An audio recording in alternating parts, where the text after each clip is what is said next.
The autumn rain drummed against the windows of the Brennan family estate as Sarah pulled her 7-year-old Honda into the circular driveway. She sat for a moment, watching droplets race down her windshield, gathering courage for what awaited inside. The modest sedan looked painfully out of place among the lineup of luxury vehicles already parked near the grand entrance. A gleaming Porsche, 2 Mercedes, and there, commanding the prime spot closest to the door, sat Michael's brand-new Tesla Model S in pristine white. Sarah adjusted her simple navy cardigan and checked her reflection in the rearview mirror. The woman looking back at her appeared tired, unremarkable.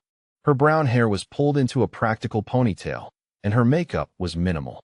She looked exactly like what her family believed her to be, the dependent sister, the one who never quite figured out how to make it on her own.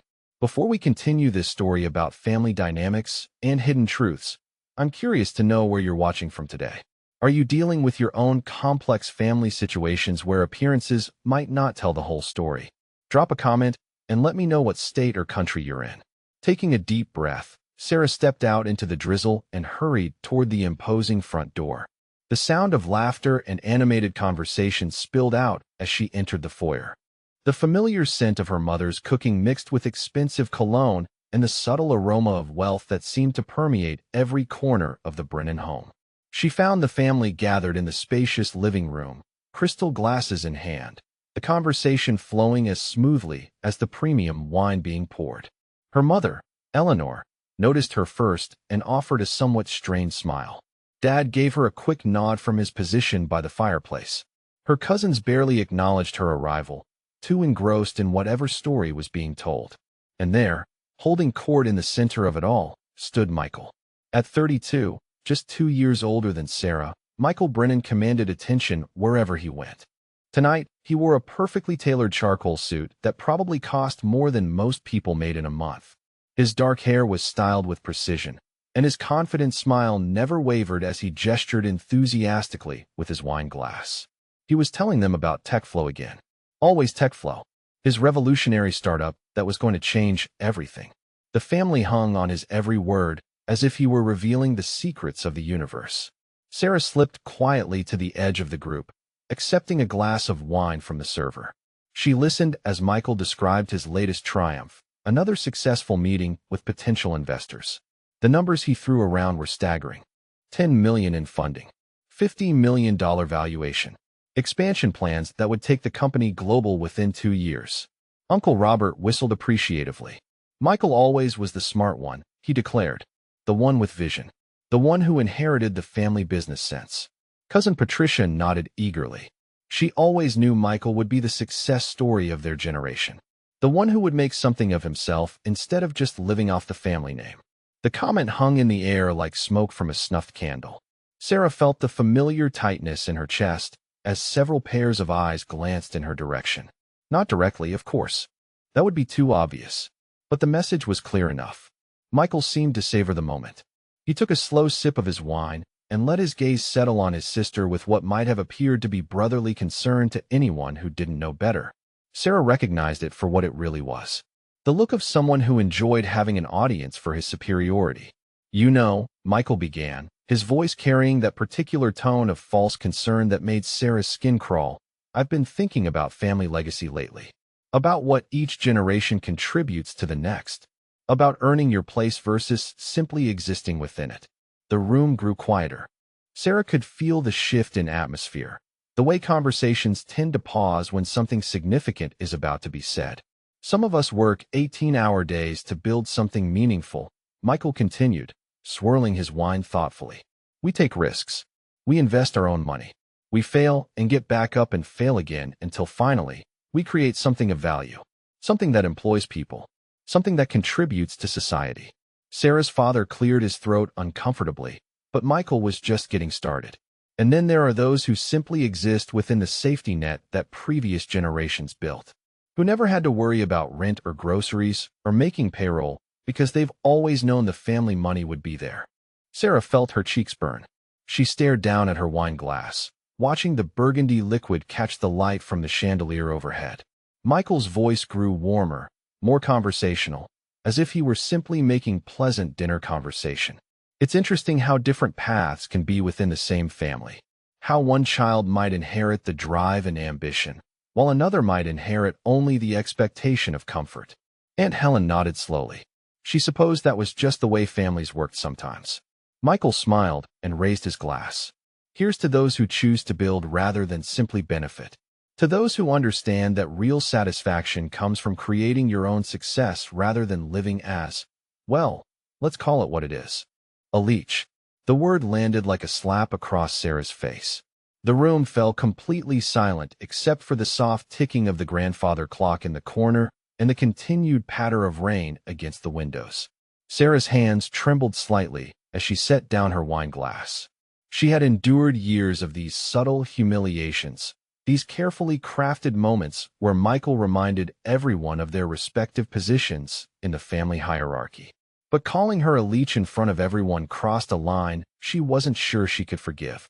She looked up to find Michael watching her with that same false concern, waiting to see how she would react. The rest of the family seemed frozen, unsure whether they had just witnessed a joke or a genuine attack. Sarah cleared her throat softly. I should probably mention that I got a call from my financial advisor today, she said quietly. Something about quarterly reviews and portfolio adjustments. I need to step outside and call him back later. Michael's expression didn't change, but something flickered in his eyes. Financial advisor. Portfolio. These weren't words that fit the narrative he had spent years constructing. But the moment passed quickly. Uncle Robert chuckled and suggested that maybe she was talking about her savings account advisor at the local bank. The room erupted in polite laughter, and the tension dissolved as easily as sugar in warm water. Michael's smile returned to full wattage. Always practical, our Sarah, he said with brotherly affection that felt as genuine as a $3 bill. Always finding ways to make small things sound important. The conversation moved on to other topics. Sports, politics, plans for the holidays. Sarah remained at the edge of the group, nodding when appropriate, smiling when expected, but her mind was elsewhere. Her phone buzzed against her hip. A text message from someone identified only as M. Chun. The message was brief but urgent. Emergency meeting tomorrow. New developments. Sarah excused herself to the bathroom, her heart rate increasing with each step. In the privacy of the powder room, she dialed the number back. The voice that answered was crisp and professional. Margaret Chin speaking. Sarah kept her voice low. You said there were developments. Significant ones, Margaret replied. Your brother's latest funding round triggered some disclosure requirements. We need to discuss strategy immediately. How soon can you be in my office? Tomorrow morning, Sarah whispered, glancing at the door to make sure no one was listening. And Margaret, is it time? There was a pause on the other end. I believe it is, came the reply. We've been patient long enough. Your generosity has limits, and it appears those limits have been reached. Sarah ended the call and stared at her reflection in the ornate mirror. The woman looking back at her appeared different somehow. Still tired, still unremarkable in many ways, but there was something new in her eyes. A quiet determination that had been building for months. When she returned to the living room, Michael was in full storytelling mode again, describing his latest meeting with venture capitalists, how they had been blown away by his vision, how they practically begged him to take their money. Sarah listened with new ears, hearing things she had never noticed before. The way he spoke about his success as if it had materialized from nothing. The complete absence of any mention of early funding sources or initial capital. The carefully crafted narrative of a self-made entrepreneur who had built everything from scratch through pure determination and brilliance.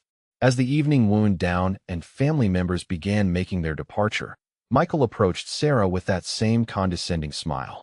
I hope you didn't take what I said earlier too personally, he said, his tone suggesting that any offense taken would be her own fault for being too sensitive. I'm just concerned about you, about your future. You can't depend on family money forever. Sarah met his gaze steadily. You're right, Michael, she replied softly. Depending on family money isn't sustainable for anyone. I'm glad you understand that. Something in her tone made him pause, but before he could respond, she was already walking toward the door, leaving him standing in the middle of his childhood home, surrounded by the remnants of his latest performance. 3 weeks after the family dinner, TechFlow's downtown headquarters buzzed with the energy of unprecedented success.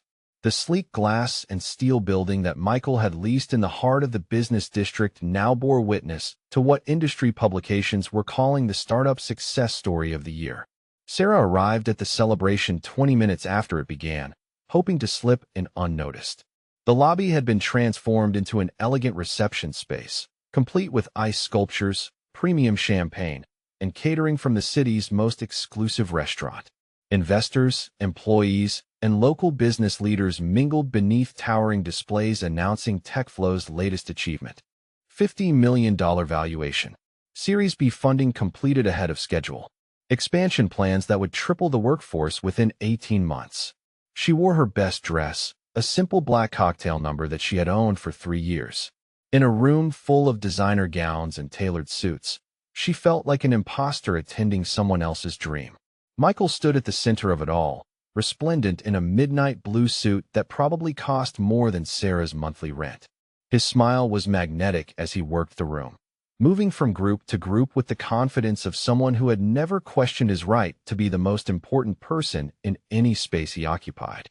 Sarah watched him from across the room, nursing a glass of champagne and marveling at his performance. He had always been charismatic, even as children, but success had amplified everything about him. His gestures were broader, his laughter more commanding, his presence more overwhelming. A server approached offering hors d'oeuvres from a silver tray. Sarah declined politely and continued observing the carefully choreographed celebration of her brother's triumph. Near the bar, she recognized several faces from various family gatherings over the years. Uncle Robert was deep in conversation with a man Sarah didn't recognize, gesturing enthusiastically as he no doubt shared stories about Michael's childhood brilliance.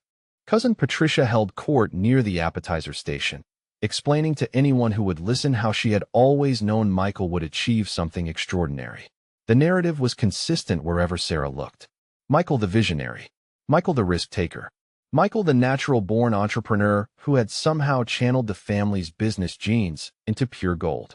Sarah waited until Michael stepped away from his admirers to approach the bar before making her move. She caught up with him near the floor-to-ceiling windows that offered a spectacular view of the city skyline. "Congratulations," she said simply, her voice barely audible above the celebration noise. "You must be incredibly proud." Michael turned toward her with surprise that quickly shifted into something colder. "Sarah," he replied, his tone suggesting he had forgotten she was invited. "I wasn't sure you would come. These business events can be overwhelming for people who aren't familiar with the corporate world." The casual cruelty in his voice was stunning even by Michael's standards. Sarah felt the familiar tightness in her chest, but she pressed on. "I wanted to celebrate your success," she said carefully. "The company has grown so quickly. The initial investment capital must have been substantial to achieve this kind of growth trajectory." Michael's expression hardened slightly. "Initial investment capital was my own money, Sarah. My own risk. My own vision. That's how business works in the real world." Before Sarah could respond, a well-dressed couple approached them with enthusiastic smiles.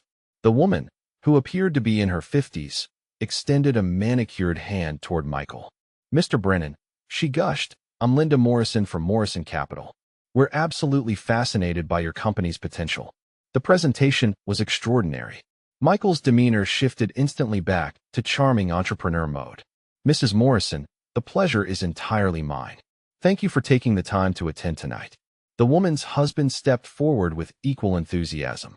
"We're particularly impressed by your bootstrap approach," he said. "Building something this substantial without traditional family money or inherited advantages. It's the American dream in action." Michael's smile grew wider.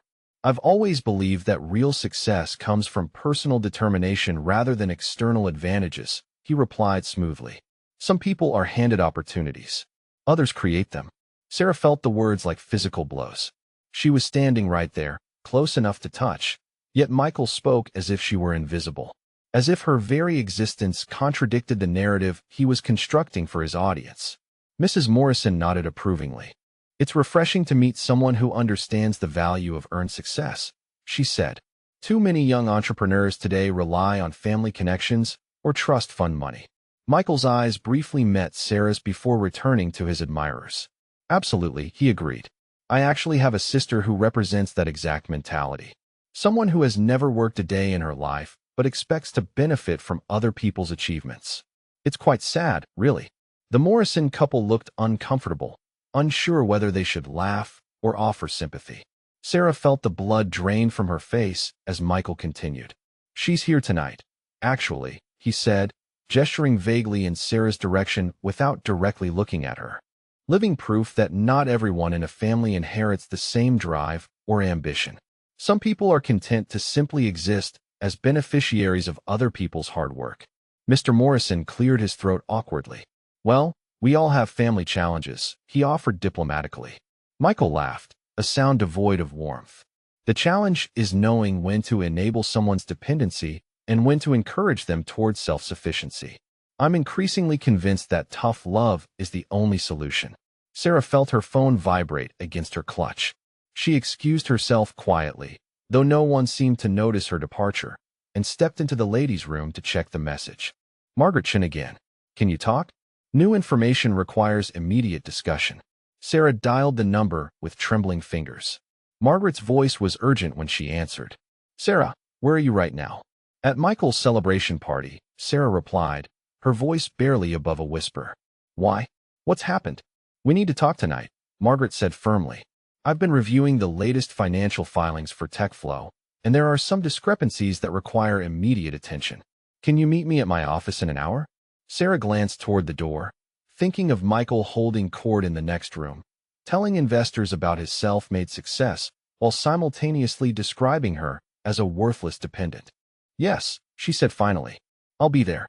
When Sarah returned to the reception, Michael was addressing the entire crowd from a small stage that had been set up near the windows. His voice carried easily across the room as he thanked everyone for their support and outlined his vision for TechFlow's future. The applause was thunderous when he finished. Sarah found herself clapping along with everyone else, caught up in the moment despite everything.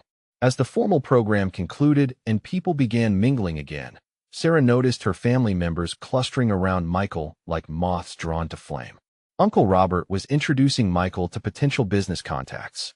Cousin Patricia was taking selfies with him for her social media accounts. Sarah tried to approach the group, thinking she might say goodbye before leaving for her meeting with Margaret.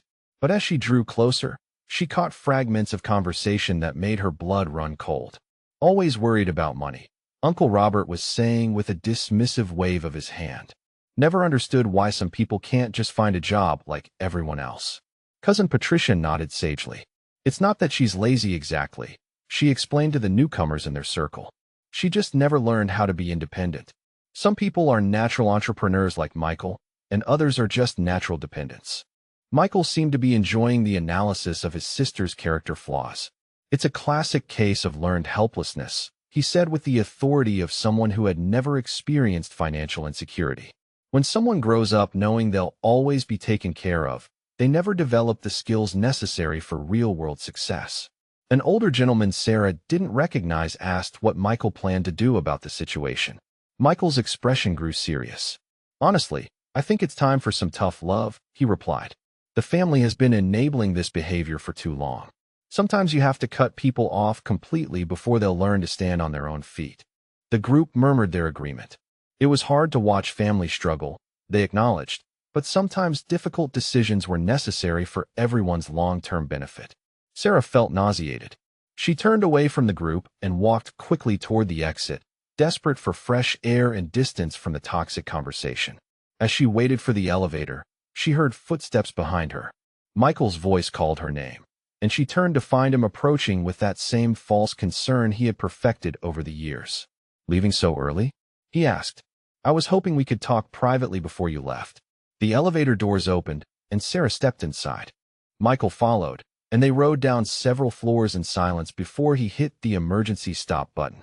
"We need to have a serious conversation about your financial situation," he said without preamble, "about expectations and reality, and what the family can and cannot continue to support."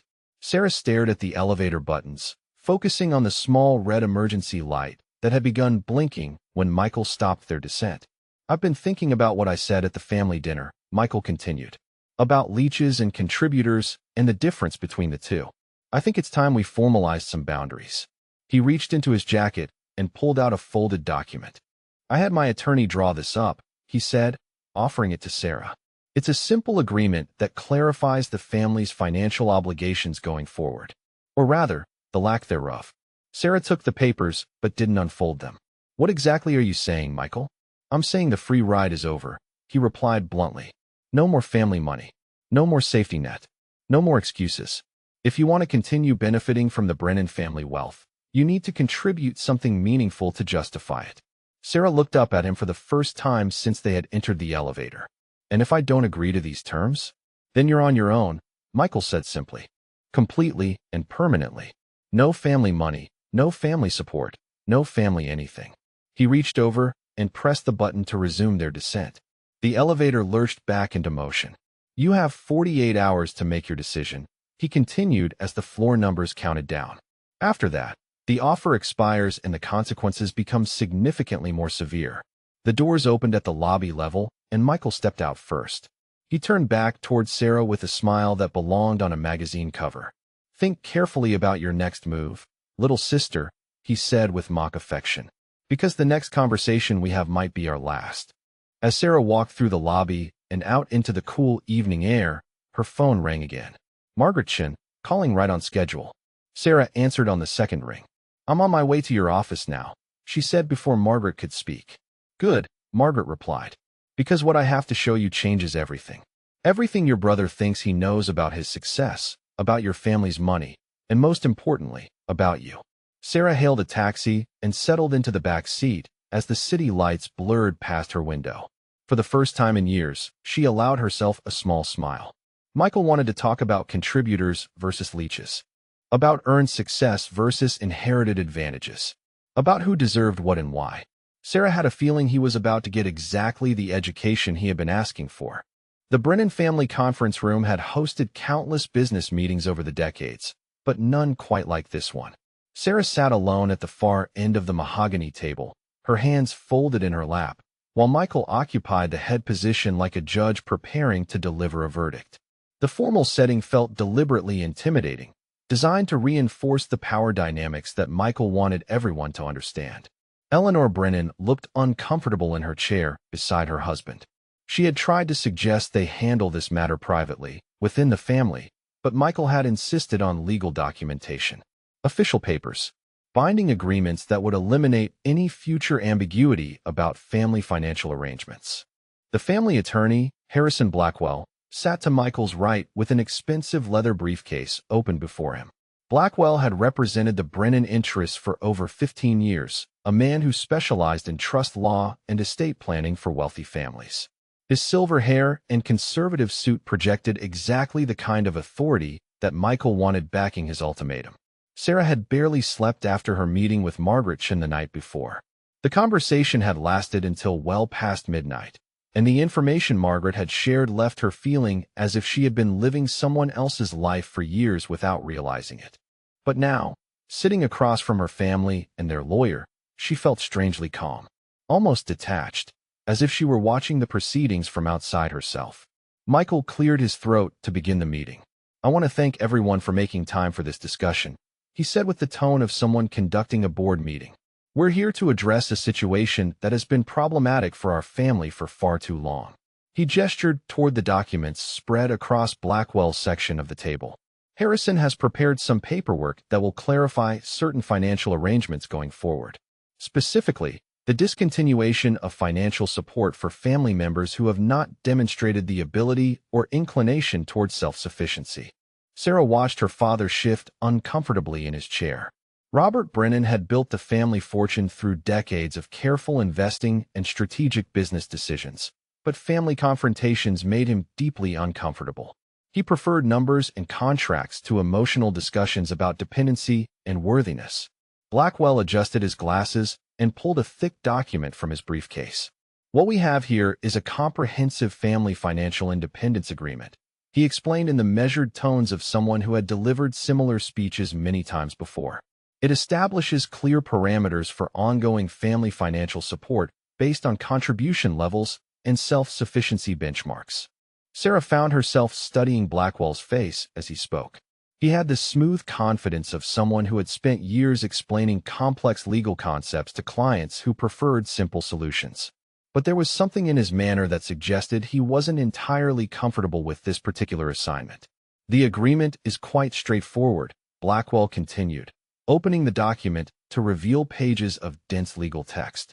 It essentially formalizes the family's position that financial support should be tied to meaningful contribution rather than mere familial relationship.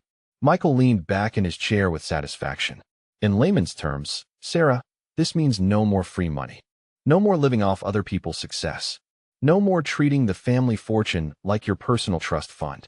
Sarah's mother flinched at the harshness in Michael's voice, but she remained silent. Over the years, she had learned not to interfere when Michael was making what he called business decisions about family matters. Blackwell cleared his throat delicately. Perhaps we could review the specific terms, he suggested, clearly hoping to maintain some professional distance from the family drama playing out around him. He began reading sections of the agreement aloud, explaining how the document would terminate any existing financial support arrangements and establish protocols for future assistance based on demonstrated need and contribution levels. The language was deliberately complex, full of whereas clauses and heretofore provisions that seemed designed to intimidate rather than clarify. Sarah listened carefully, occasionally nodding as if she were trying to follow concepts that were beyond her understanding. But inside, she was analyzing every word, every implication, every potential loophole or weakness in the document's construction. When Blackwell finished his explanation, Michael pulled a platinum pin from his jacket pocket and placed it on the table in front of Sarah with theatrical precision.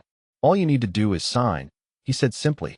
"Acknowledge that you understand the terms, accept responsibility for your own financial future, and we can all move forward with clear expectations." Sarah stared at the pen for a long moment before looking up at Blackwell.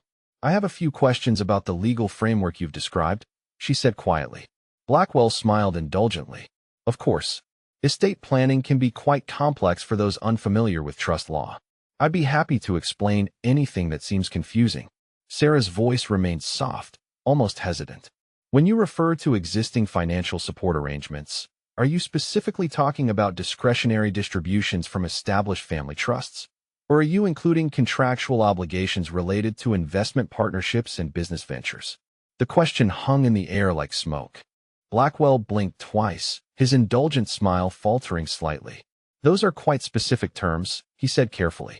"Are you familiar with trust and estate law, Miss Brennan?" Sarah appeared to consider the question. "I've done some reading," she replied modestly. "I was particularly interested in the section about fiduciary responsibilities and the legal obligations of trust administrators. Could you clarify whether this agreement addresses situations where family members might have existing contractual relationships that predate any discretionary support arrangements?" Michael's confident expression began to show cracks around the edges. "Sarah, what are you talking about?" he demanded. "We're discussing your allowance, not some complicated business arrangement." But Sarah kept her attention focused on Blackwell, who was now studying her with considerably more interest than before. "I'm also curious about the enforceability provisions," she continued. "Specifically, whether this agreement has been reviewed in the context of existing fiduciary obligations and whether its implementation might create conflicts with previously established legal relationships." Blackwell leaned forward slightly. "Miss Brennan, these are sophisticated legal concepts. Do you have counsel reviewing these matters on your behalf?" Sarah's pause seemed almost shy. "I've been considering that option," she admitted. "Given the complexity of family financial structures and the potential implications for various stakeholders, it seemed prudent to seek professional guidance." Michael slammed his hand on the table with sudden violence. "Professional guidance," he repeated incredulously. "Sarah, you're unemployed. You don't have business relationships or investment partnerships or whatever nonsense you're talking about.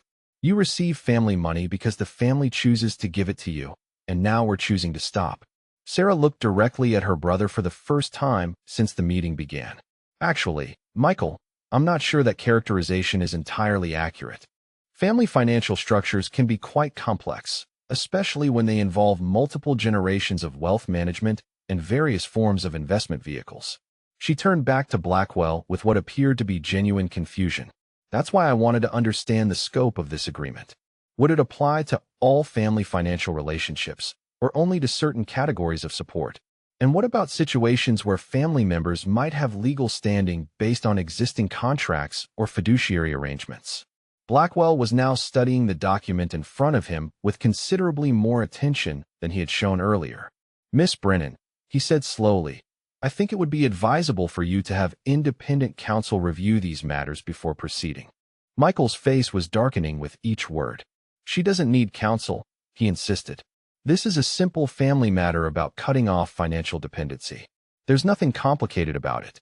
But Sarah shook her head with apparent regret. "I'm afraid I can't sign anything this significant without proper legal review," she said softly. "Especially given what you mentioned about fiduciary responsibilities and existing contractual relationships. I wouldn't want to inadvertently create liability issues for anyone involved." Blackwell closed the document and looked directly at Michael. "Your sister is correct to seek independent counsel," he said firmly. "Given the complexity of family financial arrangements and the potential for unintended consequences, I would strongly recommend that all parties have proper legal representation before proceeding." Michael's carefully constructed authority was beginning to crumble. "This is ridiculous," he declared. "We're talking about family charity, not some complicated business deal." Sarah's voice remained calm and respectful. "I understand your perspective, Michael, but I think Mr. Blackwell is right about the importance of proper legal review. Family financial matters can have implications that aren't immediately obvious." She stood slowly, gathering her purse with deliberate care. "If it's acceptable to everyone, I'd like to request 48 hours to arrange for counsel and review these documents properly. I want to make sure I understand all the implications before making any commitments." Blackwell nodded approvingly. "That seems very reasonable, Miss Brennan." Michael looked as if he wanted to object, but Eleanor placed a restraining hand on his arm. "Let her have the time," she said quietly. "If we're going to do this, we should do it properly." Sarah moved toward the door with the same quiet composure she had maintained throughout the meeting. "I'll have my attorney contact Mr. Blackwell to arrange a review of the relevant documents and legal frameworks," she said. "I assume that would be the appropriate next step?" Blackwell gathered his papers with considerably less confidence than he had displayed at the beginning of the meeting. "Yes," he agreed. "That would be entirely appropriate." As Sarah reached for the door handle, Michael's voice stopped her. "You have 48 hours, Sarah. After that, the offer expires and the consequences become significantly more severe." Sarah turned back toward him with something that might have been pity. "I understand, Michael. And I appreciate your patience while I make sure I understand all the legal implications of what you're proposing." The door closed behind her with a soft click, leaving the family and their attorney in uncomfortable silence. Blackwell was the first to speak. "Michael," he said carefully, "your sister seems to have a more sophisticated understanding of legal matters than you indicated. Are you certain there aren't existing financial arrangements that might complicate this situation?" Michael's face was flushed with anger and confusion. "She's unemployed," he insisted. "She doesn't have lawyers or business arrangements or anything else. She's just trying to delay the inevitable." But even as he spoke, something cold was settling in his stomach. Sarah had used terms and concepts that suggested knowledge far beyond anything he had ever seen her demonstrate. And the way Blackwell had responded to her questions indicated that she had been asking exactly the right things. Eleanor looked toward the door where Sarah had disappeared. "She seemed different today," she observed quietly. "More confident. Like she knew something we don't." Michael dismissed the observation with a wave of his hand. "She's desperate," he said. "People say all kinds of things when they're desperate. But in 48 hours, she'll sign that agreement because she won't have any other choice." Blackwell packed his briefcase in thoughtful silence. After 30 years of practicing law, he had developed instincts about these kinds of situations. And his instincts were telling him that Sarah Brennan was not quite the helpless dependent that her family believed her to be. Outside in the parking garage, Sarah sat in her modest Honda and dialed Margaret Chen's number. "How did it go?" Margaret asked without preamble. "Exactly as you predicted," Sarah replied. "They have no idea what they're actually trying to terminate." "Good," Margaret said with satisfaction. "Are you ready for the next phase?" Sarah started her car and pulled out of the parking space. "I've been ready for years," she said quietly. "The question is whether they're ready for what comes next." As she drove through the city toward Margaret's office, Sarah allowed herself to think about the expressions on her family's faces when they learned the truth. Michael's condescending confidence. Blackwell's growing unease. Her parents' uncomfortable acceptance of what they believed to be necessary tough love. In 48 hours, all of that would change. Forever. 47 hours later, Sarah returned to the Brennan family conference room with a companion who commanded immediate attention. Margaret Chin moved through the doorway with the kind of quiet confidence that only comes from decades of winning cases that others considered unwinnable. Her tailored charcoal suit was expensive but understated, her silver hair pulled back in an elegant chignon, and her briefcase bore the discreet logo of Chun, Associates and Partners, one of the most prestigious corporate law firms in the state. Michael had expected Sarah to arrive alone, perhaps with a nervous public defender or some small firm attorney who specialized in family law. He had certainly not expected Margaret Chun, whose reputation in corporate litigation and complex financial disputes was legendary among the city's business elite. Margaret took her seat across from Harrison Blackwell with the calm authority of someone who had participated in similar meetings countless times before.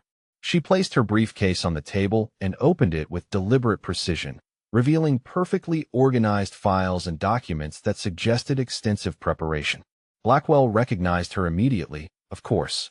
Every attorney in the state knew Margaret Chun by reputation, if not by personal experience.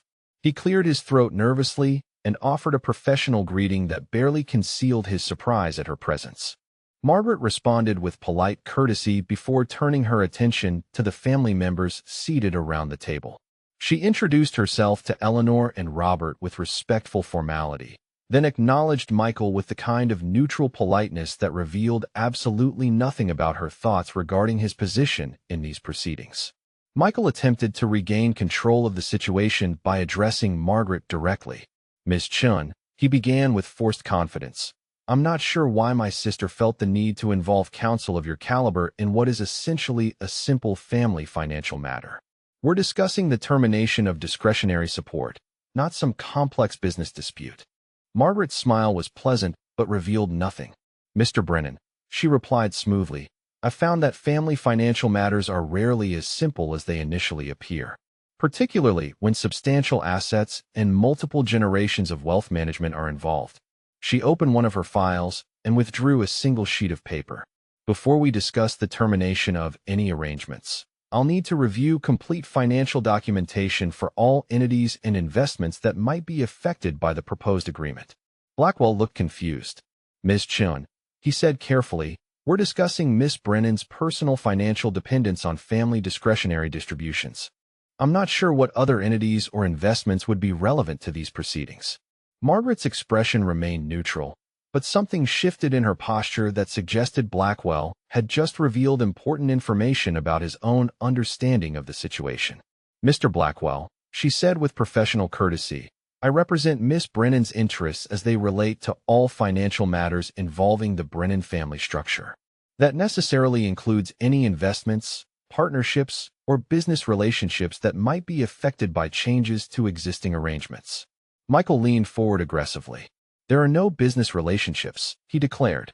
"Sarah doesn't have investments or partnerships. She receives family money because the family chooses to give it to her, and now we're choosing to stop. It's that simple." Margaret turned toward Michael with the kind of patient attention that experienced attorneys reserve for clients who don't yet understand how much trouble they're in. "Mr. Brennan," she said gently, "I believe there may be some misunderstanding about the nature of your sister's financial relationships with various family entities and business ventures." She withdrew another document from her briefcase, this one significantly thicker than the first. "For example," she continued, "I'll need complete financial records for TechFlow Industries, including all funding sources, investor agreements, and corporate structure documentation." The request landed like a physical blow in the quiet conference room. Michael stared at Margaret as if she had begun speaking in a foreign language. "TechFlow," he repeated incredulously. "What does my company have to do with Sarah's financial dependency?" Margaret's voice remained perfectly calm. "I'm simply ensuring that we have complete information about all relevant financial relationships before proceeding with any changes to existing arrangements. Due diligence requires comprehensive review of interconnected assets and obligations."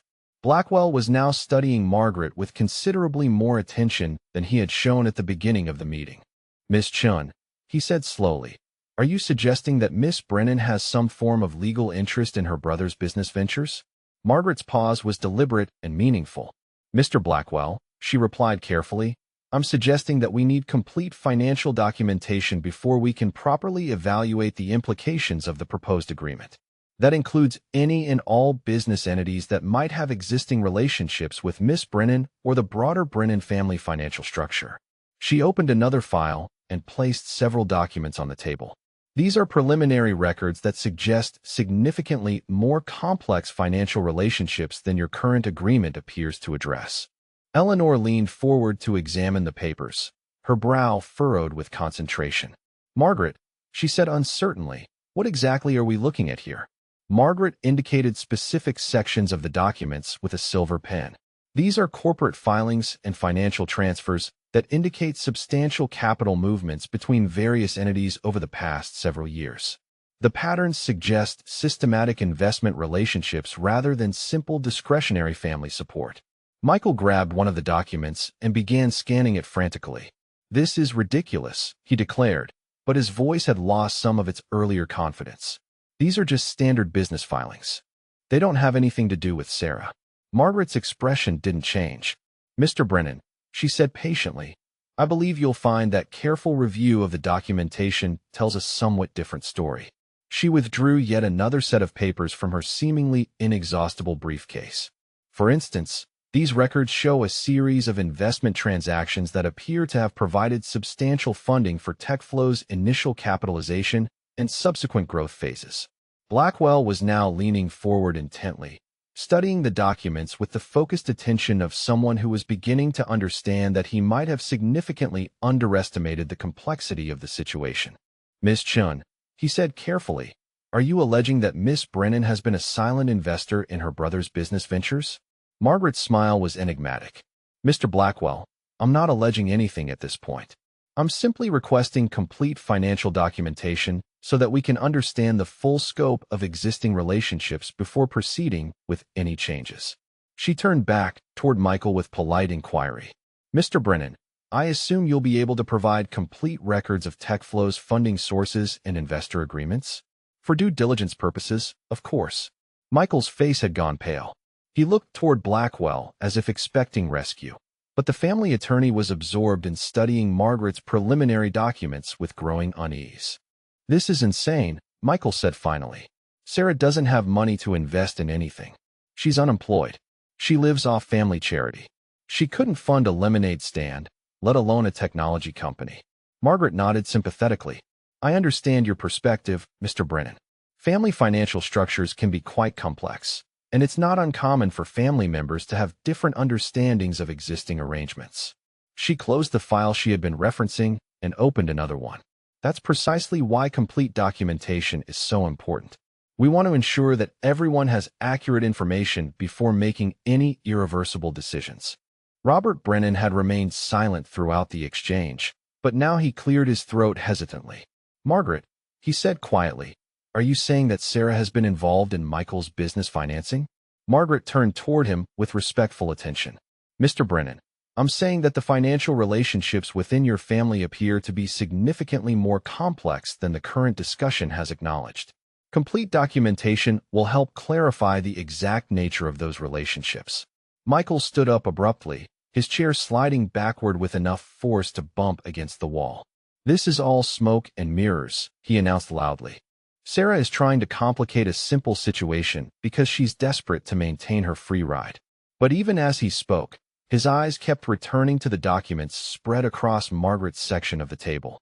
Documents that contained numbers and dates and corporate structures that looked disturbingly familiar. Margaret remained seated, her composure unshaken by Michael's outburst. "Mr. Brennan," she said with professional calm, "I understand that this may be surprising information. However, I believe you'll find that careful review of the complete financial record will clarify many questions about existing relationships and obligations." Blackwell was now studying one particular document with intense concentration, his finger tracing columns of numbers as if he were trying to decode a complex puzzle. "Ms. Chun," he said without looking up. These investment transactions appear to predate TechFlow's incorporation by several months. Margaret nodded approvingly. That's correct, Mr. Blackwell. The timing and structure of various financial arrangements will be crucial to understanding the legal framework we're operating within. Michael sank back into his chair, his earlier confidence now completely evaporated. He stared at the documents as if they were written evidence of a conspiracy he couldn't quite comprehend. Eleanor reached across the table and touched her daughter's arm gently. Sarah, she said softly, do you understand what Ms. Chun is telling us? Sarah met her mother's eyes with a clarity that had been absent from all their previous family discussions. I'm beginning to, Mom, she replied quietly. I think we all are. Margaret began gathering her documents with the same methodical precision she had shown when arranging them. I believe it would be beneficial for all parties if we could schedule a follow-up meeting once complete financial documentation has been assembled, she said with professional courtesy. She turned toward Blackwell with polite inquiry. Mr. Blackwell, how quickly do you think your clients could provide comprehensive records of all relevant business entities and financial relationships? Blackwell looked as if he had aged several years during the course of the meeting. I'll need to consult with my clients about the scope of documentation you're requesting, he replied carefully. Margaret smiled and closed her briefcase with a soft click. Of course, I understand that this may require some time to organize properly. Shall we reconvene in 72 hours? As the meeting dispersed, Michael remained seated at the table, staring at the space where Margaret's documents had been. The confident entrepreneur who had entered the room an hour earlier had been replaced by someone who looked as if he had just discovered that everything he thought he knew about his own life was wrong. Sarah paused at the door and turned back toward her family. Thank you for your patience with this process, she said quietly. I know it's more complicated than anyone expected. Michael looked up at her with something approaching panic. Sarah, he said urgently, what is this really about? Sarah's smile was gentle but revealed nothing. It's about making sure everyone understands the truth, Michael. All of it. The door closed behind her and Margaret, leaving the Brennan family in stunned silence. 72 hours later, the Brennan family conference room felt different. The same mahogany table, the same leather chairs, the same view of the city skyline. But the atmosphere had shifted from Michael's confident dominance to something much more uncertain. Margaret Chin sat in the same position she had occupied 3 days earlier, but now her briefcase was accompanied by 3 additional boxes of documents and a laptop computer. Blackwell arrived 15 minutes early, his usual composed demeanor replaced by obvious anxiety. He had spent the intervening days reviewing corporate filings and financial records, and what he had discovered left him deeply uncomfortable about his role in the proposed agreement. The confident family attorney who had drafted Sarah's financial independence document was now questioning everything he thought he knew about the Brennan family structure. Michael entered the room with Eleanor and Robert, but his earlier swagger had been replaced by the tense wariness of someone who suspected he was walking into an ambush. The past 3 days had been torture as he tried to understand what Margaret Chin had implied about TechFlow's funding sources. His attempts to review his own corporate documents had raised more questions than answers. Sarah was the last to arrive, and her transformation was immediately apparent to everyone in the room. Gone was the hesitant, submissive woman who had endured years of family humiliation. She moved with quiet confidence, her posture straight, her expression calm but alert. She wore a navy business suit that looked expensive, and her hair was styled in a way that suggested professional authority rather than apologetic invisibility. Margaret opened her laptop and connected it to the conference room's projection system. The first document that appeared on the wall screen was a detailed financial timeline covering the past 5 years. Michael recognized some of the dates immediately. TechFlow's incorporation, his first funding round, the Series A expansion, the recent Series B celebration. But the numbers accompanying those familiar milestones told a story he had never seen before. Ladies and gentlemen, Margaret began with the calm authority of someone presenting evidence to a jury. I've prepared a comprehensive analysis of the financial relationships that form the foundation of this family's business interests. What you're about to see may be surprising, but everything has been verified through multiple sources and documentation. She clicked to the next screen, which showed TechFlow's corporate structure in detail. Michael stared at the diagram as if seeing his own company for the first time. Shell companies he didn't recognize. Investment vehicles with unfamiliar names. Financial pathways that seemed to lead nowhere and everywhere simultaneously. Mr. Brennan, Margaret said, addressing Michael directly, I believe you've been under the impression that TechFlow's initial funding came from traditional venture capital sources. Is that correct? Michael's mouth felt dry. Yes, he replied carefully. I secured initial funding through investor presentations and business plan competitions. Standard startup financing. Margaret nodded sympathetically. That's understandable, given how carefully the actual funding structure was designed to preserve that impression. However, the reality is significantly different. She clicked to a new screen that showed bank transfer records. Hundreds of them. Each transaction carefully documented with dates, amounts, and routing information that painted a picture of systematic financial engineering that had taken place over several years.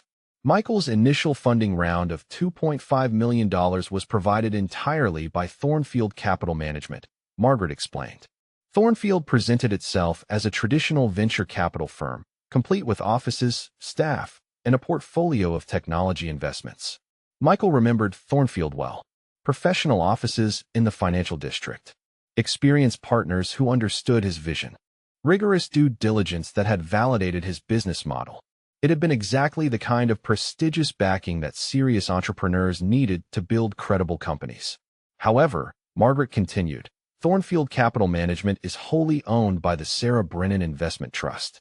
A trust that was established 6 years ago with initial assets of $50 million from Miss Brennan's inheritance and subsequent investment returns. The words hit Michael like physical blows. He turned towards Sarah with an expression of complete bewilderment, but she was studying the projection screen with the focused attention of someone reviewing familiar information for accuracy. Eleanor gasped audibly. Sarah, she whispered, is this true? Margaret answered before Sarah could respond. Mrs. Brennan, your daughter has been managing a diverse investment portfolio for the past 8 years. Her initial inheritance of $12 million has grown to over $200 million through strategic investments in technology, real estate, and emerging markets. The next screen showed Sarah's complete portfolio. Technology companies that Michael recognized as industry leaders. Commercial real estate properties in major metropolitan areas. International investments that demonstrated sophisticated understanding of global markets. It was the kind of portfolio that belonged to someone with decades of experience and professional training, not an unemployed woman living off family charity.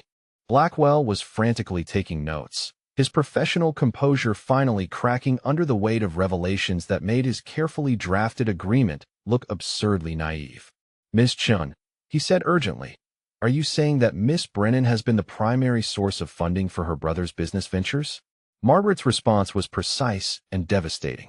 Mr. Blackwell, Miss Brennan has provided 100% of the funding for TechFlow Industries through a series of carefully structured investment vehicles designed to maintain the appearance of traditional venture capital backing.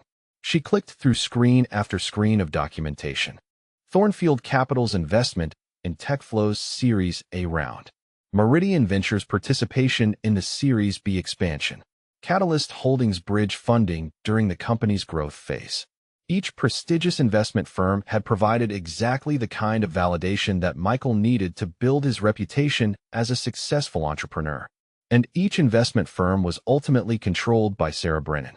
The room fell into stunned silence as the implications became clear.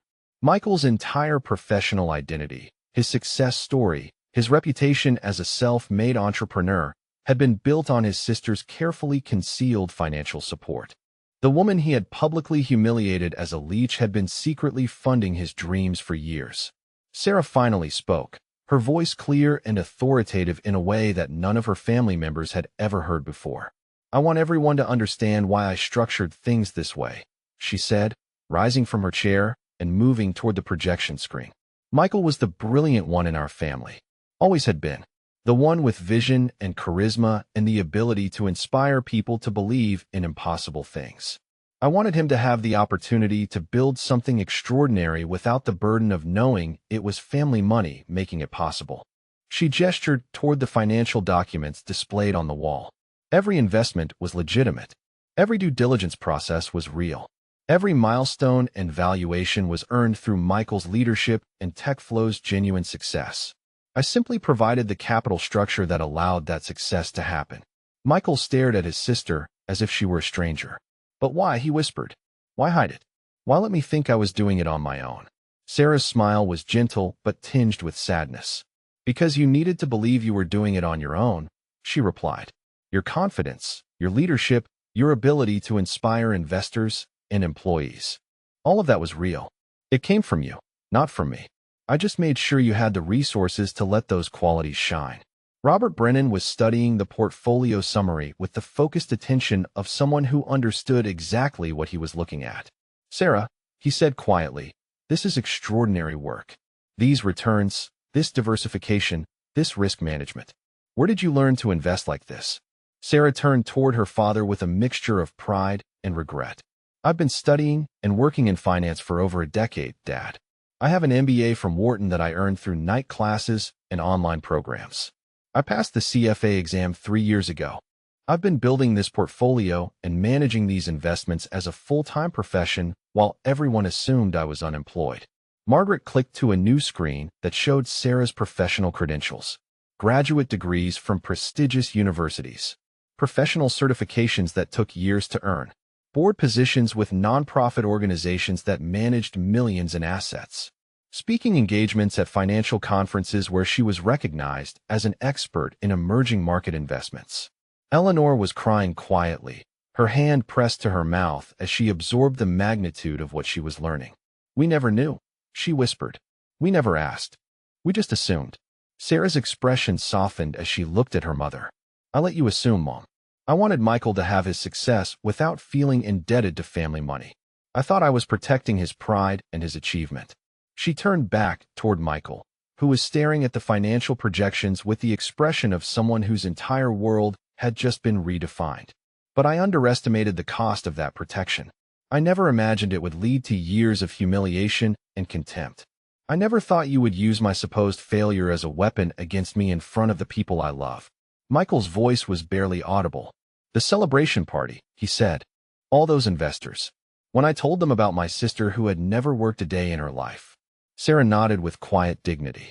I was standing right there, Michael, listening to you describe me as a leech while celebrating success that I had made possible. Watching you build your reputation on the foundation of my supposed worthlessness. Margaret began closing the files on her laptop. Miss Brennan has been extraordinarily patient with this situation, she said with professional calm. However, recent events have made it clear that continued anonymity is no longer sustainable or advisable. She turned toward Blackwell with polite inquiry. Mr. Blackwell, I assume you'll want to withdraw the financial independence agreement given this new information about the actual financial relationships involved? Blackwell was rapidly packing his briefcase, his face flushed with embarrassment.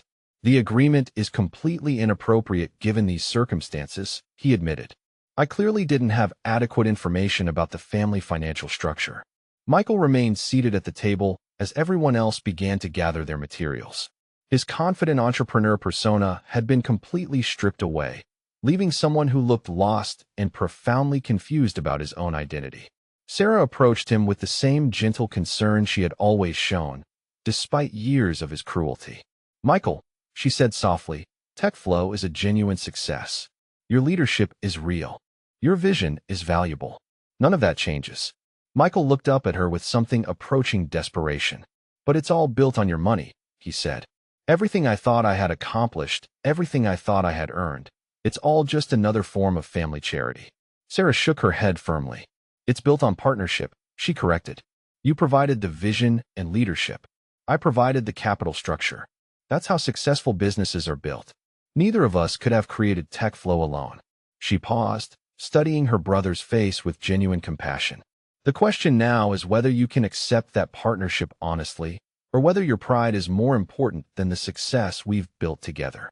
Margaret snapped her briefcase shut and stood to leave. Miss Brennan, she said, I'll prepare the necessary documentation to formalize the existing financial relationships and ensure proper legal structure going forward. As the meeting dissolved, Michael remained alone at the conference table, staring at his reflection in the polished mahogany surface. Everything he had believed about his life, his success, and his family had been revealed as carefully constructed fiction. And the sister he had spent years diminishing had just offered him the choice between truth and pride. For the first time in his adult life, Michael Brennan wasn't sure which option he could live with. The TechFlow boardroom had never hosted a meeting quite like this one.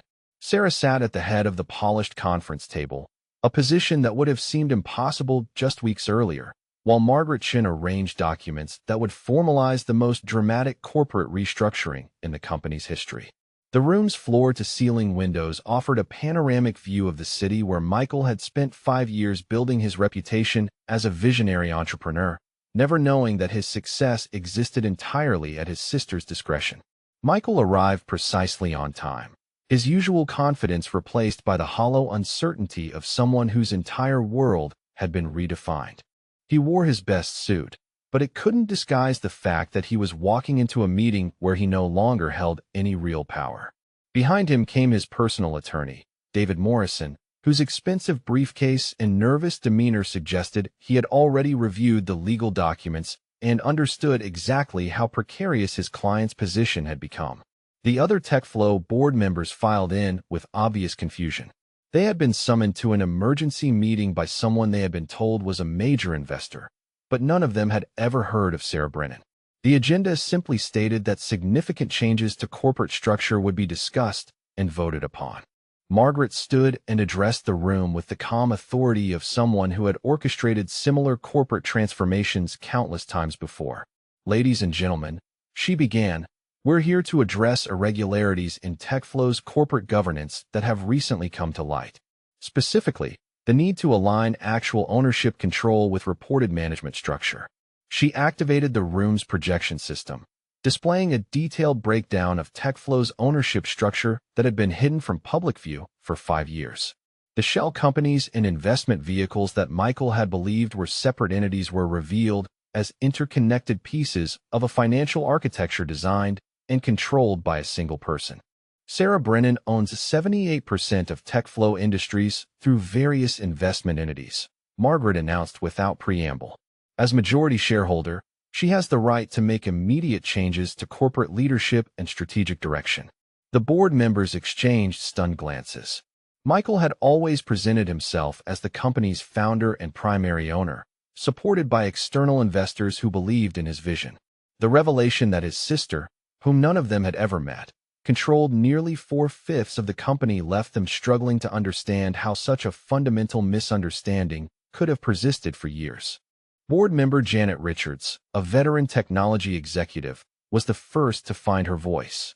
"Ms. Chun," she said carefully, "are you saying that Mr. Brennan has not been the controlling owner of this company?" Margaret's response was precise and devastating. "Mr. Brennan has been serving as chief executive officer at the pleasure of Miss Brennan, though he was not aware of that relationship until recently. All major funding decisions, strategic initiatives, and corporate milestones have been ultimately controlled by Miss Brennan through her various investment vehicles." Michael's attorney leaned forward desperately. "This is highly irregular," Morrison protested. "Mr. Brennan founded this company and has served as CEO since incorporation. Any change in ownership structure should require proper notification and legal process." Sarah spoke for the first time since the meeting began, her voice carrying the quiet authority that had emerged over the past week. "Mr. Morrison," she said calmly, "your client has been serving as an employee, not an owner. A well-compensated and highly valued employee, but an employee nonetheless. The legal processes you're referring to simply don't apply to this situation." She gestured toward the ownership documents displayed on the screen. "Every investment, every funding round, every corporate decision has been made with my capital and according to my ultimate approval. Michael has been an exceptional CEO, but he has never been the actual owner of this company." The room fell into stunned silence as the implications became clear. Michael, who had spent years building his identity around his role as a successful entrepreneur and company founder, was being calmly informed that he had actually been working for his sister the entire time. Morrison made one last desperate attempt to protect his client's position. "Even if these ownership claims are accurate," he said, "Mr. Brennan has employment contracts and executive compensation agreements that protect his position." Margaret smiled with professional courtesy. "Mr. Morrison," she replied, I believe you'll find that all employment contracts contain standard clauses allowing termination for cause or strategic restructuring. However, Miss Brennan has no intention of terminating her brother's employment at this time. Sarah stood and moved toward the head of the table, claiming the position that had always rightfully belonged to her. Instead, she said, addressing the room, but looking directly at Michael, I'm here to offer a choice about how we move forward. She activated the next slide on the projection system, which showed two potential corporate structures side by side. Option 1, she explained, involves full disclosure of the actual ownership structure, formal recognition of my role as majority shareholder and controlling partner, and Michael's continuation as CEO under a revised employment agreement that reflects reality rather than fiction. The second option appeared on screen, showing a drastically different outcome. Option 2 involves the immediate termination of all existing agreements and Michael's complete separation from TechFlow Industries. In this scenario, I would assume direct operational control and bring in new executive leadership. Michael stared at the projections with the expression of someone watching his entire life being reorganized by forces beyond his control. But his pride, the same pride that had driven him to humiliate Sarah for years, still fought against accepting the truth. This is insane, he said, his voice cracking slightly. I built this company. I secured the funding. I hired the staff. I developed the technology. You can't just take it away because you're claiming some hidden ownership. Sarah's expression remained calm, but something steel-hard entered her voice. Michael, she said firmly, I didn't take anything away. I made it all possible. Every dollar you invested came from my accounts. Every milestone you celebrated was achieved with my capital. Every success story you told was enabled by my financial support. She paused, letting the words settle before continuing. What I'm taking away is the fiction that you accomplished any of this independently. What I'm offering is the opportunity to continue building something extraordinary, but with honesty about how we got here and who actually controls the resources that make it possible. Board member Thomas Chun, no relation to Margaret, cleared his throat nervously. Miss Brennan, he said, what would option 1 mean for existing employees and operations? Would there be significant changes to day-to-day management? Sarah turned toward him with reassuring professionalism. Mr. Chun, TechFlow has been extraordinarily successful under Michael's operational leadership. I have no intention of disrupting the systems and processes that have created that success. However, I do intend to formalize my role in strategic planning and major financial decisions. Margaret opened another file and began distributing new employment contracts to the board members. These agreements reflect Miss Brennan's actual position as majority shareholder while preserving existing operational structures, she explained. They also include enhanced compensation packages that reflect the company's true financial stability and growth potential. Michael watched his board members review contracts that restructured his company without his input or approval. The same people who had looked to him for leadership and vision were now calmly discussing their future employment with his sister, as if he were irrelevant to the process. Morrison made one final attempt to salvage his client's dignity. Mr. Brennan has built significant personal value and reputation in this industry, he said desperately. Any public acknowledgement of these ownership changes could damage his professional standing. Sarah's smile was gentle but implacable. Mr. Morrison, she replied, Michael's professional standing was built on a lie. Specifically, the lie that I was a worthless dependent while he was a self-made success. I think some public correction of that narrative is appropriate, don't you? She turned back toward Michael with an expression that combined genuine affection with absolute resolve. You have a choice, Michael, she said softly. You can acknowledge publicly that TechFlow's success has been a partnership between us. You can admit that your sister isn't actually a leech living off family money, but rather the majority investor who made your dreams possible. You can apologize for the years of humiliation and work with me to build something even more extraordinary going forward. The alternative, she continued, her voice hardening slightly, is that I exercise my rights as majority shareholder to remove you from all positions within the company and pursue this success independently. Your choice. Michael looked around the room at faces that had once hung on his every word but were now waiting for Sarah's direction. His board members, his attorney, even the administrative staff who had arrived to document the meeting. All of them understood that power in this room had shifted permanently and irrevocably. "I need some time to consider," he said finally, his voice barely above a whisper. Sarah nodded with understanding. "Of course," she replied. "Take the weekend. But understand that this company moves forward on Monday, with or without you." As the meeting dissolved and people began filing out, Michael remained seated at what had once been his conference table, staring at the ownership documents that revealed the truth about his entire professional life. Morrison packed his briefcase with obvious defeat. "Michael," he said quietly, "she has you completely.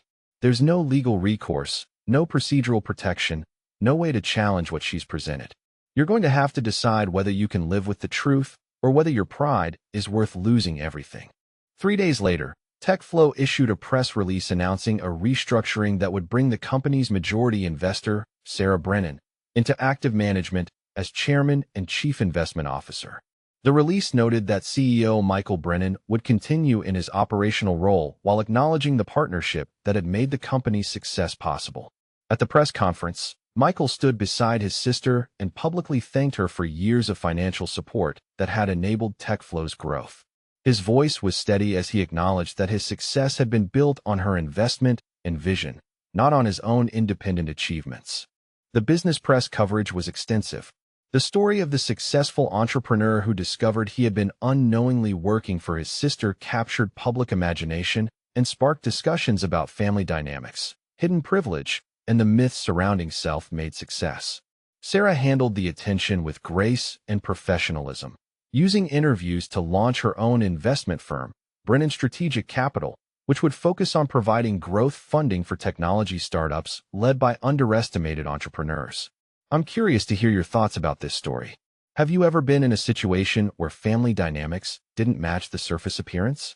Or maybe you've encountered people whose success stories turned out to be more complicated than they initially seemed. Share your experiences in the comments below. I'd love to hear how this story resonated with your own life. 6 months later, TechFlow announced its most successful quarter in company history. Under Sarah's strategic guidance and continued operational leadership from Michael, the company had expanded into 3 new markets and increased revenue by 40%.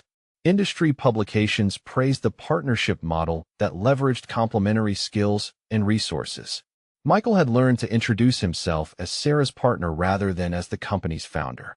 His presentations now acknowledged the collaborative nature of TechFlow's success and emphasized the importance of recognizing all contributors to entrepreneurial achievement.